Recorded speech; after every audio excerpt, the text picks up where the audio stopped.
го новия гост в радио на ръба. Знаете, че шарим из цялата страна, независимо къде сме позиционирани. София, Видин, Благоевград. Навсякъде. Основно навсякъде. Основно навсякъде. Това е СВЕ. Аз съм СВЕ.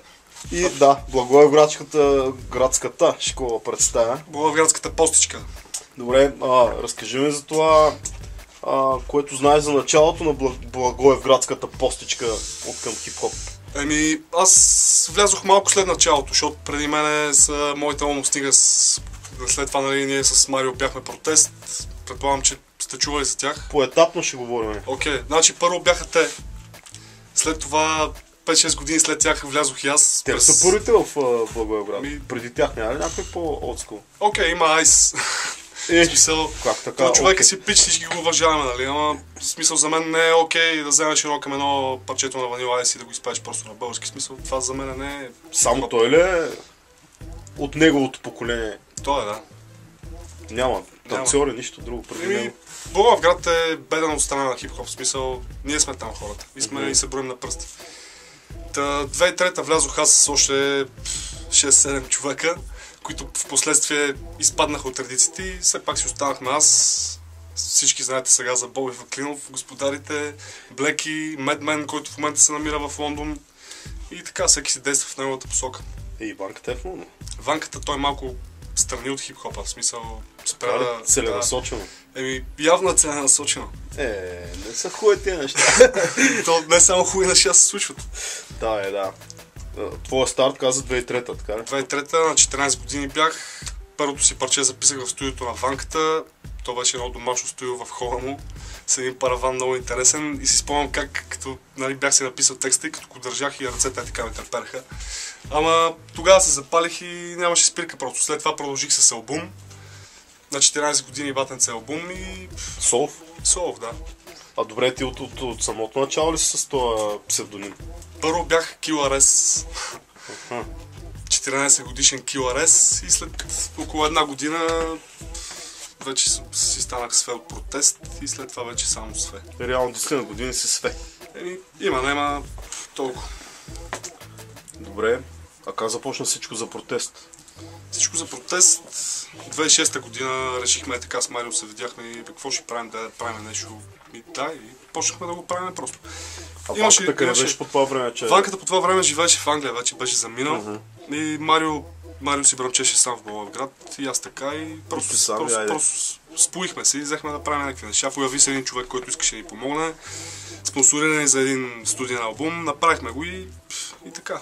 Просто кофти реализация, в смисъл, пуснахме го фри в интернет и това беше. След това продължихме с втори албум, разни видеа, които малко нашумяха, аз знам, болен здрав носи, не спирам и след това разстоянието малко прецака нещата, защото Лондон, Благоевград малко трудно се действа. И той е натам, аз на тук и просто спряхме да действаме. Как стана така, че той е натам, а ти на тук? Живота целата, живота.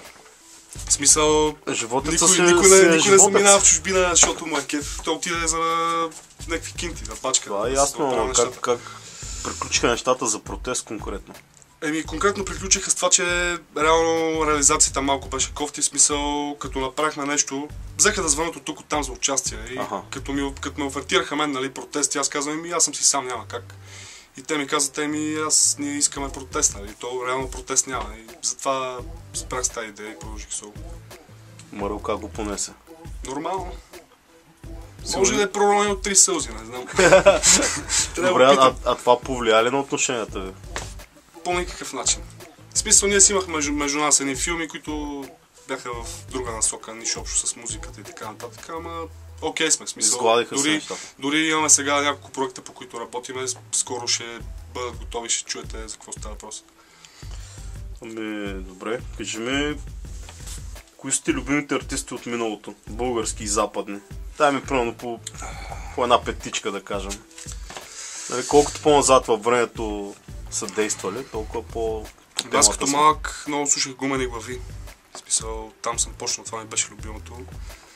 Гумени глави много слушах. От чуждите се запалих с Папа Беар. Това ми беше любима изпълнител в началото. Даже мога да кажа, че благодарение на Папа Беар започнах да слушам хип-хоп.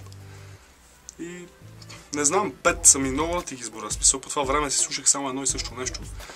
Нали ти казвам, най-вече гумени глави се въртяха вкъщи и това е.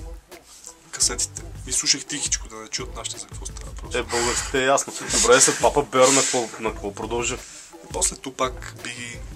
Това са хора от същото време, за което ти говоря, бе, как няма да ги кажеш? Окей, да, ама за мен първите са първото нещо е Папа Бер. Добре, след това Тупак, Биги, след това в по-горен етап Mobb Deep. Mobb Deep ми бяха много любими, постоянно само тях. Години наред съм обикалял с Шул Кланс. Лудница. Ето виж 4 станаха, да, още един. Какъв чужд или български? Българските ти трябват още 4 за... Оникс, бата, Оникс също. Оникс. Български явно няма да ми дадеш. Гумени глави. Добре. Да слушаме малко музика и после пак ще продължим да се малко музика да слушаме. Добре, отиваме нататък.